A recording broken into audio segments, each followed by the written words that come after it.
오늘은 부활주일입니다. 2000년 전 예수님께서 무덤에서 다시 살아나신 것을 기념하는 그런 날입니다. 이 부활이라고 하는 개념은 기독교가 다른 타 종교와 가장 명확하게 구별되어지는 그러한 그 특징 중에 하나이기도 합니다. 기독교는 육체의 부활을 믿습니다. 그래서 그냥 마음만 살아나거나 영혼만 살아나는 것이 아니라 우리의 육신이 다시 살아난다고 우리는 생각을 합니다. 그래서 이 부활에 대한 신앙과 소망은 우리에게 특별한 은혜를 제공을 하고 또 날마다 우리를 새롭게 만드는 신기한 힘이 있습니다.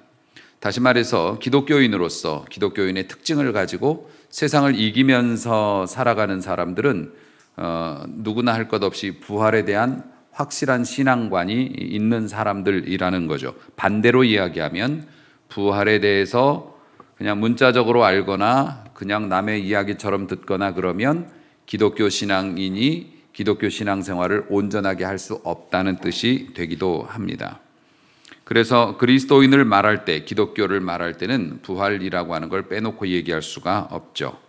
그러면 예수님의 부활이 왜 그렇게 소중한 겁니까? 교회는 왜 그렇게 크게 부활주의를 지키고 이렇게 준비를 하고 유별나게 부활절에 대해서 이렇게 신경을 쓰는 걸까? 심지어는 부활절이 안식일을 대체할 만큼 중요한 개념으로 등장했다고요. 이전에는 안식일을 지켰죠. 토요일 날. 그런데 예수님이 부활하신 이후로는 일요일 날 부활하셨기 때문에 일요일로 우리가 예배 드리는 게 바뀌었단 말입니다. 이만큼 중요한데 이게 어떤 의미가 있길래 그런 걸까? 가장 중요한 것 하나 여러분에게 말씀드리겠습니다. 이거는 예수님이 부활하셨다. 이 개념은 2000년 전에 돌아가신 분이 살아나셨다는 얘기에서 끝나는 게 아니에요. 이 예수님이 부활하셨다는 게 중요한 의미가 뭐냐면은 장차 그를 믿는 모든 사람들도 같이 부활할 수 있다. 그 속에 여러분도 들어있죠. 아멘. 이래서 중요한 겁니다. 예수님의 부활이 중요한 것이 2000년 전에 일어난 사건을 기념하는 것이 아니라 예수님의 부활 때문에 우리도 부활할 수 있다고 하는 그 소망을 주신 것이 중요하기 때문에 이렇게 부활절을 소중히 여긴다고 하는 겁니다. 아담 이래로 모든 인간은 죽음을 두려워하게 되었습니다. 그래서 지금도 죽인다고 그러면은 다 내줍니다. 죽을 병에 걸렸다고 하면 사람이 그냥 한순간에 주저앉습니다. 이렇게 죄와 죽음의 노예가 된 우리를 구원하시려고 예수님이 오셨고 죽으셨고 다시 살아나심으로 말미암아서 모든 사람에게 영원한 생명을 주시고 그 생명에 대한 희망, 소망을 주셨다는 겁니다.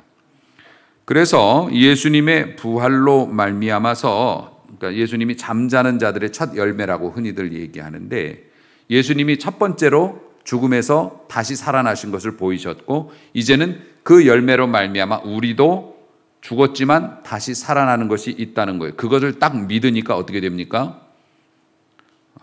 여러분 영화 볼 때 주인공이 막 죽임을 당하거나 막 아니면 그런 어벤져스 같은 거 보면 막 그러잖아요. 막 손가락 하나에 다 날아가고 그러죠. 여러분 막 슬퍼하고 괴로워하고 애통합니까? 아니요. 그 사람들 다시 다 나와요 또. 그러니까 내가 죽지 않는다고 생각한다면 죽임을 당한 것처럼 보여도 두려워할 일이 없죠. 왜냐하면 나는 다시 살아날 수 있다고 믿으니까요. 그래서 예수님이 잠자는 자들의 첫 열매, 부활의 첫 번째 이제 대상이 되셨고 그를 따르는 모든 자들이 이 소망을 가지니까 이제는 예수님 믿는 사람들이 삶의 태도가 달라지게 되었다는 겁니다. 예수님께서 이제 부활하시고 나서 그 다음에 어떻게 하셨냐면 하늘로 승천하셨죠. 하늘로 승천하신 것도 아주 큰 의미가 있습니다. 제자들이 보는 가운데서 예수님이 하나님 보좌 우편으로 하늘로 올라가셨는데요. 그렇게 올라가셨다는 건 뭐냐면은 예수님이 다시 오신다고 하는 것을 또 의미하는 것이기 때문에 이것도 굉장히 소중하죠. 재림 사건의 보증이 되었다는 꼭 얘기하는데 그런 의미도 있습니다. 인간의 우리 몸은 생명을 담는 도구입니다. 그릇이죠. 그래서 이 그릇이 깨지면 어떻게 됩니까? 이 생명이 이제 사라지게 되는 겁니다. 그래서 하나님께로 올라가게 되겠죠. 우리가 부활하게 되면은 여러분들에게 또 좋은 소식을 하나 알려드리죠. 부활하게 되면은 여러분이 궁금하실 거예요. 내가 이제 죽었다가 예수님 보좌 앞에서 부활하게 되면은 과연 내 키, 내 얼굴, 내 신체적인 특징 그대로 복제해가지고 부활이 될까? 아니면은 뭐 최소 장동건 뭐 이렇게 될까? 어떻게 생각하세요, 여러분은? 만약에 이 모습 그대로 부활을 한다면 저는 그렇게 부활을 기다릴 것 같지는 않아요. 저에게도 뭔가 반전의 기회가 있어야 될 거 아닙니까? 평생 이렇게 살았는데. 전도사님이 아까 예배 전에 저에게 말씀하셨어요. 목사님은 목소리가 너무 좋으시다고. 근데 거기다 얼굴까지 잘생겼으면 큰일 날 뻔했다고. 비웃는 거 아닙니다. 여러분, 예수님의 날에, 심판의 날, 재림의 날, 혹은 여러분이 주님 보좌 앞에서 새로운 몸으로 이렇게 부활되면 영혼만 부활되는 게 아니라 몸도 부활된다고요? 지금 여러분의 모습이 아닐 거예요. 왜냐하면은 여러분은 이제 영원하고 거룩한 하나님의 나라에서 살아가야 할 존재이기 때문에 지금 현재 이런 제한된 모습으로 부활되는 것은 아닐 겁니다. 소망을 가지시기를 축복합니다. 이 땅에 있는 몸은 영혼을 담고 있는 이 캡슐이죠. 우리의 몸은 이 땅에서 음식을 먹어야 하고요, 물도 먹어야 하고요, 또 이 땅에서 살아가기에 적합하게 공기로 호흡하고 이렇게 만들어 주셨는데 이 몸은 또 약하고 죄에 취약합니다. 그래서 성경은 약한 몸이고 욕된 몸이라고 표현을 하는데 연약해요. 그런데 우리가 주님 앞에서 새롭게 부활하게 되면은 천국에 합당한 새 몸을 주신다. 신령한 몸, 세상에 맞춘 게 아니라 이제 천국에 맞춰지는 그러한 몸으로 이제 부활된다고 하는 겁니다. 그래서 예수님을 나의 주님으로 믿는 사람들은 그 소망이 있어요. 그러니까 어떻게 됩니까? 죽음도 두렵지 않아요. 내가 새로운 생명으로 다시 살아날 뿐만 아니라 육체도 갖고 살아나고 그 육체가 최소 장동건이라니까요. 그러면 그 부활을 소망하고 기다리죠. 그러니까 하나님의 나라에서 다시 살 것에 대한 확신을 가진 사람은 어떻게 됩니까? 이 현실에 있어서의 고난과 죽음 두려워하지 않아요. 하나님의 나라에서 다시 살 것을 믿으면 이 현재의 삶은 뭡니까? 소비가 아니라 투자로 바뀌어요. 새로운 세상에서 적합한 사람이 되게끔 투자하는 개념으로 살게 됩니다. 그래서 그리스도인들이 의롭게 살아가는 거예요. 그러니까 우리가 의롭게 살아가는 원동력이 뭐라고요? 부활이란 말입니다. 그런데 그 부활의 첫 열매가 예수님이시고 그 예수님이 그 길을 열어주셨기에 부활절이 우리에게 소중한 것입니다. 예수님이 잡혀가시던 금요일 새벽에 이 베드로가 죽음이 두려워서 어린 여자아이가 이제 종이었는데 계집종이라고 표현되는데 예수님과 한패라고 주장하는 것에 대해서 정말 굴욕스럽게 3번이나 모른다고 그렇게 부인하고 맹세하고 저주했죠. 그런데 베드로가 조금 지나서 사람들 앞에서 예수님의 남은 잔당을 잡아 죽이려고 눈에 불을 켜고 있는 사람들 앞에 나타나서 너희가 죽인 예수는 하나님의 아들이었다 이렇게 소리를 지르고 다녔습니다. 그리고 다시 살아나셔서 우리의 구주가 되셨으니 그를 믿으라 라고 사자처럼 포효하는 사람으로 바뀌었습니다. 뭐가 달라졌을까요? 부활하신 주님을 만나고 나니 오호라 이제는 투자의 개념으로 바뀐 겁니다. 인생이. 그리고 이전에 보지 못했던 놀라운 일들이 생겨요. 어제 여러분들 교회에 모여서 성가 연습도 하고 꽃꽂이도 하고 주방에서 음식도 준비하고 하루 종일 수고하신 것 알고 있습니다.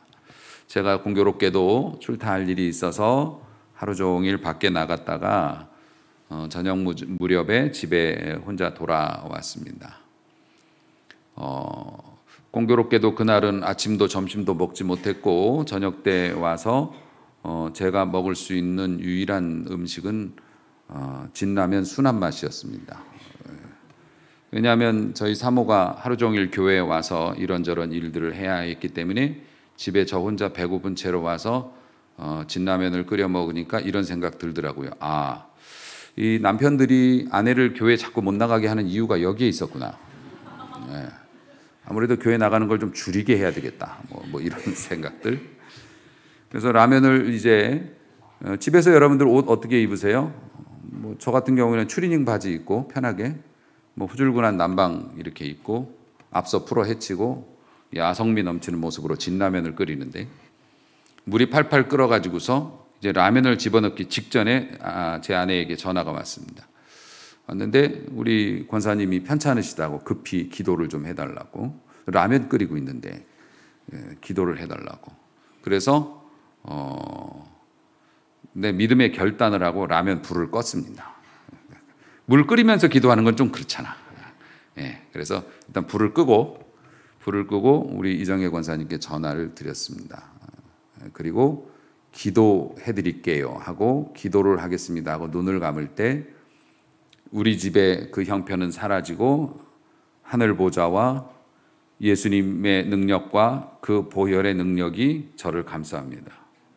그리고 믿음과 확신으로 부활하신 주님의 이름으로 건강과 회복을 위해서 선포하고 눈 감고 기도했습니다. 그리고 권사님은 지금 여기 교회에 나와 앉아 계십니다. 이 맛에 예수님 믿는 거죠. 비록 나는 뭐 진라면을 끓여 먹었어도 그런데 우리 주님 앞에 기도하면 주님의 보좌가 어디에서나 열리고 하나님의 능력을 어디서나 받아요. 왜 그렇습니까? 우리에게 부활하신 주님께서 그 은혜로 나아갈 수 있는 길을 열어주셨기 때문에 그게 가능하다는 거죠. 이 맛에 예수 믿는 거 아니겠습니까? 권사님 건강하시기를 축복합니다. 건강하시기를 축복하고 베드로도 마찬가지고 수많은 사도들이 그랬습니다. 부활하신 주님을 만나기 전에는 인간의 지혜로 자기 살 길을 찾았고 예수님을 따라가도 자기가 선 그어놓고 거기까지만 따라가고 이렇게 살았는데 결국에는 결과는 어떻게 나타났습니까? 예수님이 잡혀가실 때 진짜 힘 한번 써야 될 때 빨가벗고 도망가고 이리 튀고 저리 튀고 예수님 앞에서 제일 잘난 척하면서 내가 예수님을 제일 가까이서 생명 걸고 지켜드리겠다고 했던 사람이 예수님 모른다고 하고 욕하고 예수님 부인하는 그런 결과 나왔잖아요. 그런데 부활하신 예수님을 딱 만나고 나서는 어떻게 됩니까? 그전에는 문 걸어 잠그고 잡혀갈까 봐 숨어서 기도하던 사람들이 이제는 문을 열고 오히려 닫혀있는 문을 두드리면서 예수께서 살아나셨다. 예수는 하나님의 아들이시다. 그를 믿어야 구원받는다라고 외치는 외침이 2000년 동안 계속되어 왔고 지금도 믿는 자들을 통해서 역사가 나타나고 있는 거죠. 예수 믿고 복 받으시길 주의 이름으로 축복합니다. 믿음을 가진 자들에겐 이런 일이 있다고 하는 겁니다. 주님이 왕이 되시면 나도 한 자리 해야겠다라는 속된 마음으로 주님을 따랐던 제자들이 이름 없이 빚도 없이 순교의 제물이 되는 것도 두려워하지 않았던 것이 예수님의 부활 신앙을 가졌기 때문에 그렇다고 하는 거죠. 그래서 기독교 신앙은 그리스도의 죽음과 부활을 믿는 것이 가장 밑에 기본이 되어진다고 하는 것입니다. 하나님의 아들의 죽으심 그리고 부활, 그를 믿는 사람들이 죄와 사망에서 건져져서 영광으로 옮겨질 뿐만 아니라 영원한 생명을 갖게 되었다. 할렐루야. 이것이 우리에게 부활이 주는 의미라고 하는 겁니다. 뿐만 아니라 예수님의 죽으심은 내 남편이나 내 아내가 아니라 나를 위해 죽으셨고 세상 많은 사람들이 있지만 나 하나를 생각하며 예수님이 그렇게 죽으셨다. 이것이 신앙이 깊어지는 사람, 깊어질수록 더 선명하게 깨달아지는 진리입니다.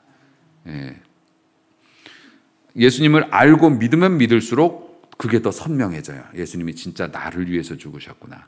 그러니까 어떻게 됩니까? 나도 우리 주님 앞에 부끄럽지 않는 삶을 살아야겠다라는 결단이 생기게 되는 것이죠.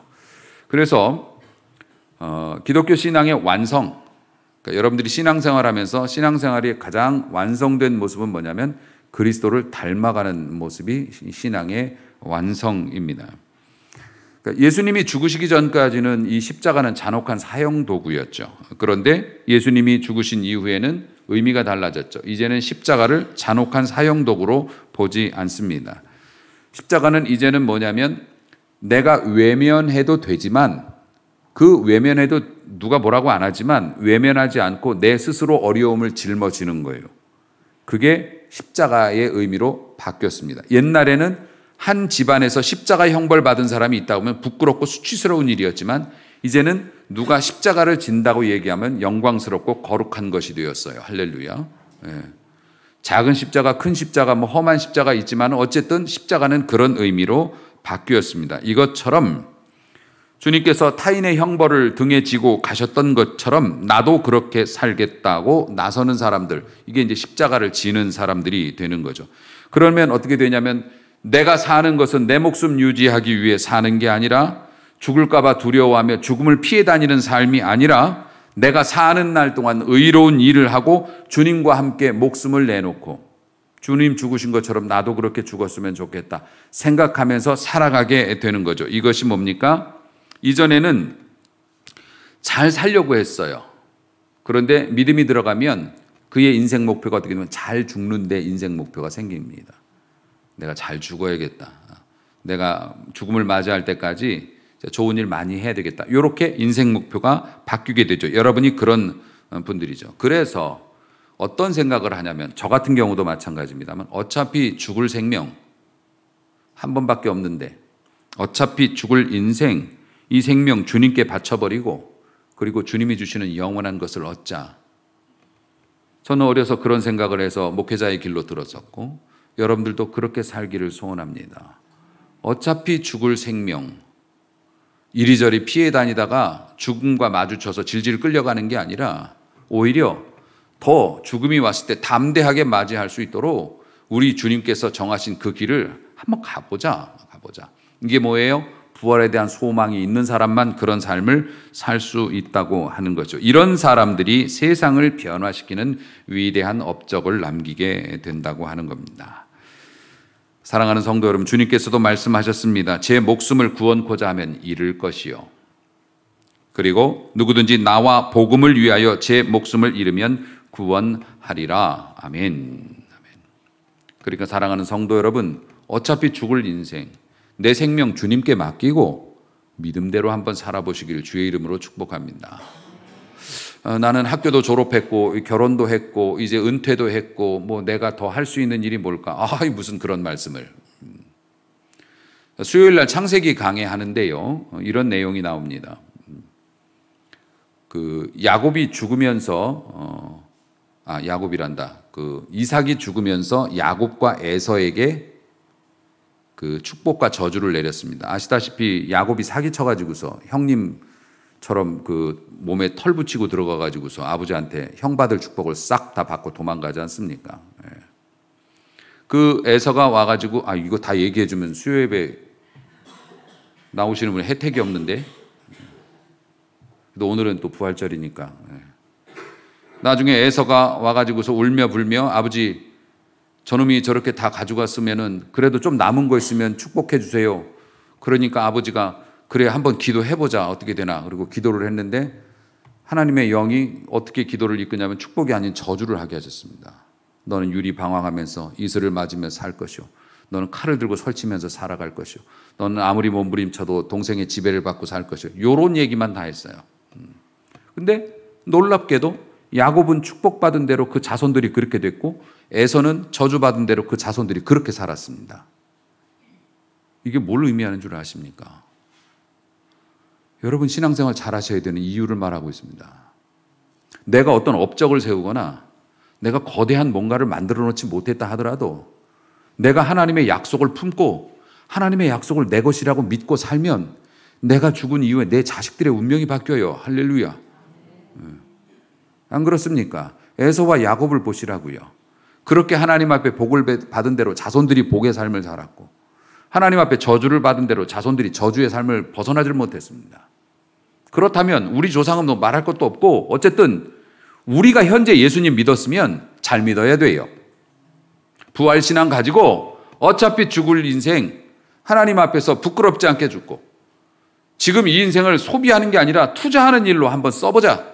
여러분이 그 마음 가지면 여러분 무슨 대단한 업적을 여러분 시대에 이루지 못했다 하더라도 그 모습을 보면서 자라난 여러분의 자녀와 자녀들이 하나님의 은혜 아래서 번성하게 된다는 거예요. 할렐루야. 얼마나 큰 사명입니까? 잘 믿는 모습으로 살다가 자식들에게 그거 보여주는 거. 하나님의 축복을 받은 사람답게 살아가는 것. 그렇기 때문에 사랑하는 성도 여러분, 죽음은 인간에게 필수의 과정입니다. 잘 죽어야 영생으로 나아갈 수 있죠.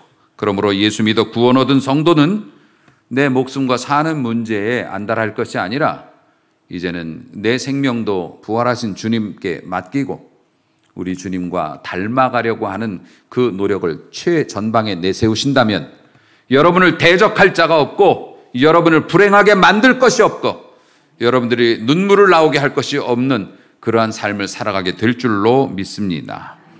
여러분, 기도하실 때도 가장 차원 높은 기도가 어떤 기도일까?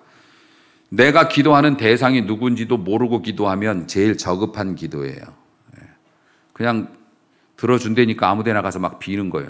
그런 거는 가장 저급한 기도죠. 그런데 하나님을 알기는 하는데 맨 처음에 저급한 기도하는 사람은 만약에 절에 가서 기도했는데 통하면 절로 가는 거고 하나님 교회 와서 기도했는데 뭔가가 이루어지면 교회 다니는 거예요. 그건 이제 가장 저급한 기도죠. 근데 중간급의 기도는 뭐냐면 하나님에 대해서 알기는 아는데 내가 필요한 것만 달라고 자꾸 기도해요. 그러니까 필요할 때만 기도합니다. 아쉬울 때만. 뭐 좋기는 한데 이거는 차원 높은 기도라고 할 수가 없죠. 가장 차원 높은 기도가 뭐냐면은 하나님, 자꾸 제 얘기하는데 교만하다고 그럴까 봐. 근데 어쩔 수가 없어요. 제가 훌륭한 걸 어떡하겠어요. 제가 어렸을 적에 목회자가 되기로 결단할 때 그런 기도했어요. 어린 마음에도. 하나님, 제가 많이 부족하고 내세울 것도 없는 사람이지만 주님께서 뭐라도 제 등에 얹어주시면 저 평생 열심히 짊어지고 갈 테니까 저를 사용해 주시기를 바랍니다. 저 그렇게 기도했습니다. 그랬더니 여러분을 저에게 주셨어요. 할렐루야. 저는 이런 날이 있을 때마다 늘 믿기지가 않아요. 제가 이렇게 안내 서고 있으면 여러분들 막 왔다 갔다 합니다. 교회에서 어린이들도 왔다 갔다 하고 어른들도 왔다 갔다 하고 막 봉사하고 그러면 사실 제가 담임 목회자잖아요. 내가 뭐라고. 저렇게 훌륭한 분들이 저렇게 대단한 분들이 내가 목회하는 교회에 와서 이렇게 교인이 되어주고 함께 봉사하고 막 세상에 이 얼마나 놀랍고 큰 은혜냐고요. 내가 뭐 10,000명, 1,000명 그런 목회가 아니라고 할지라도 저하고 신앙생활하면서 여러분 한 사람이 진짜 믿음의 사람이 되면 그 다음에 어떻게 돼요? 여러분의 자녀들이 그냥 쫙 복을 받는 거 아닙니까? 타단계로 복을 받는 거 아닙니까? 얼마나 의미 있는 일입니까? 소중한 일. 그것이 무엇 때문에 시작됐다고요? 하나님, 제가 부족하지만 혹시라도 저를 쓰실 일이 있으셔서 저에게 뭐 맡겨주신다면 진짜 열심히 해보겠습니다. 이것이 여러분의 기도가 되시길 주의 이름으로 축복합니다.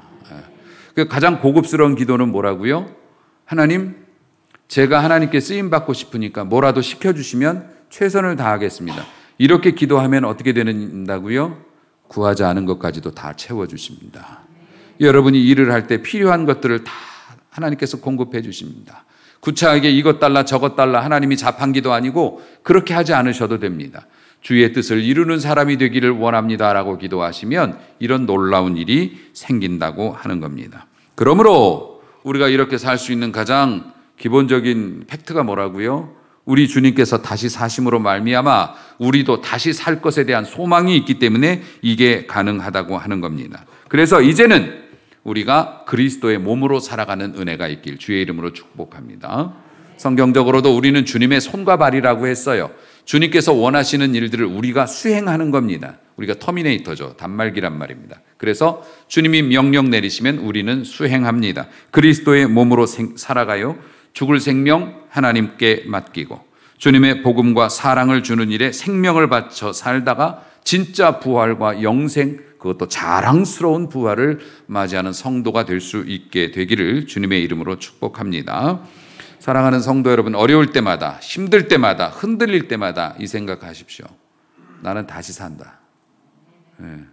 물러서지 마십시오. 물러서지 말고 어차피 죽는 인생, 하나님 앞에서 올곧은 신앙생활 하시고 그럴 때 주시는 하늘과 땅의 귀한 축복, 간증거리가 넘쳐나는 부활의 소망을 가진 성도 되시기를 주님의 이름으로 축원합니다. 기도하시겠습니다.